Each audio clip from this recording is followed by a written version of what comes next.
I'm Dr. Campbell with Doctors Without Borders from Saudi Arabia.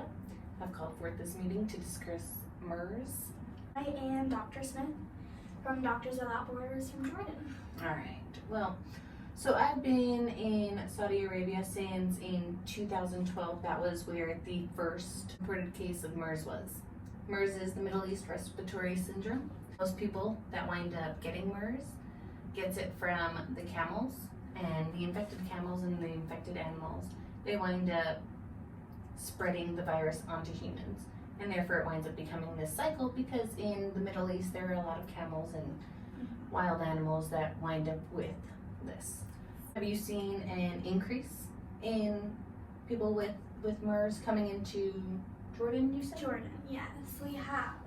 And we found that MERS spreads from an ill person to others through close contact, such as caring for or living with an infected person. MERS likely spreads from an infected person's respiratory secretion, such as coughing, and it can infect anyone from as young as 1 or as old as 99. And the symptoms that they usually have are fever, cough, shortness of breath. Sometimes some people actually experience nausea and vomiting, as well as diarrhea. And more severe symptoms include pneumonia and kidney failure. Yes, in 2019 there was almost 3,000 cases reported, and about a third of them wound up actually dying and passing away. And did you guys find similar results? Yeah, we found that for about 3 or 4 of every 10 people reported with MERS died, and usually they only died because they had pre-existing medical conditions. What do you think we should do about this problem? I would have to say that we will need to consult the WHO. I think that they have more resources and a better light on how we can shed more information and education on how we can better treat these people that wind up becoming infected. Good afternoon, everybody. I'm Dr. Aguilar. This is Dr. Geary from the WHO, and I'm just here to further discuss upon what our colleagues from Doctors Without Borders had talked about earlier.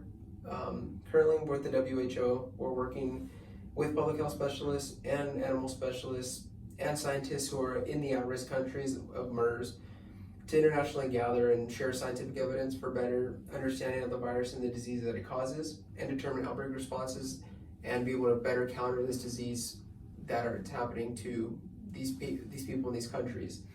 We're also working with the Food and Health or Agriculture Organization of the United Nations and the World Organization for Health, and with the national governments that we're working with, such as Saudi Arabia, United Emirates, and Syria. We're making sure that we're able to work with them closely and research this virus a lot better.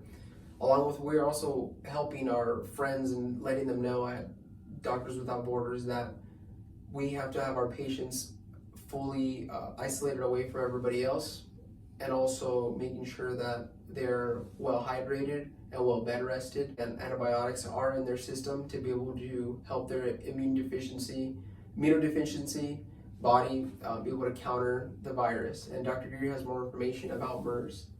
Unfortunately, most human-to-human transmission has occurred in healthcare facilities due to improper prevention and control methods. We advise all healthcare facilities to implement intensive mandatory on-the-job training on infection control measures, including personal protection equipment, sanitation, and disinfection of the facility. Respiratory triage has also been enforced in areas of outbreak.